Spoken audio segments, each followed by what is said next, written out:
softball. Kind of repeat what Joe just said.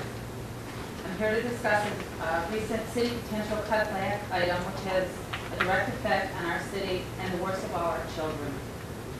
I recently received an email from Mayor Wheelo indicating that since city residents are fighting the revocation of reciprocity tax credit, she needs to make other immediate cuts. The specific cut I'm referring to is the need to turn the Bexley 4A baseball softball field off at dusk for either 1 or 2 days a week. This has been very bothersome to myself, along with counterparts of the South Euclid Boys Baseball League, as we both work together along with our volunteer board members to ensure a great baseball softball program at very little cost to the city. In addition, the leagues have recently spent approximately $12,000 on enhancing the baseball and softball fields at the city's premier park, Bexley.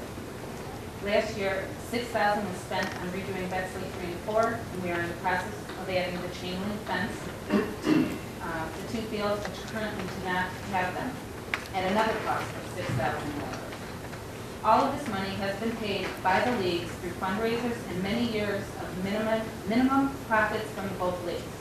We are a non-profit organization that exists solely for the benefit of our children. I have been given some figures of what lighting expenses were in 2009, and as Joe said, I believe we've confirmed those. And if we're truly saying that cutting 1 day of night games, which costs about $240, that's $1,200 divided by 5 nights and 6 fields, and that was for 2009, or 2 days at $480, will that help the city? Do we think a dark park without park guards and no lights will keep kids from coming up and looking for trouble? They will be there regardless. If the park is filled with over 100 families between 6 and 10 p.m., this is what will keep trouble from coming in the pool. Families with cell phones. I am sure if they saw trouble starting, they would call our finest SCPD. As we all know, one of the most important attributes of running a city, corporation, small family business, or even a healthy family is communication. I believe communicating with the baseball and softball leagues regarding the lighting decisions at such late notice is an example of poor communication by the city.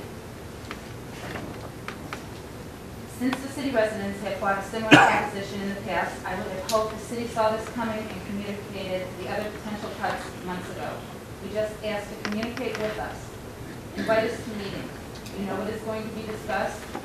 We know what it takes to make leagues such as ours successful and prosperous.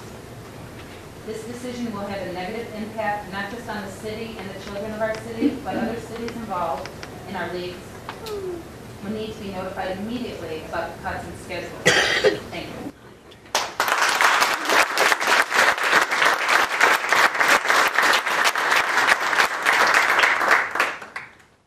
I'm here because of the tax increase for the road repairs.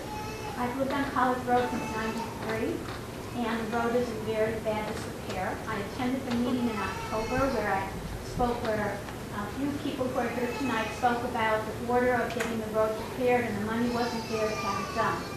Well, now that the tax has passed, I want College Road done because this road has not been repaired since it has been #1 rated since 2005.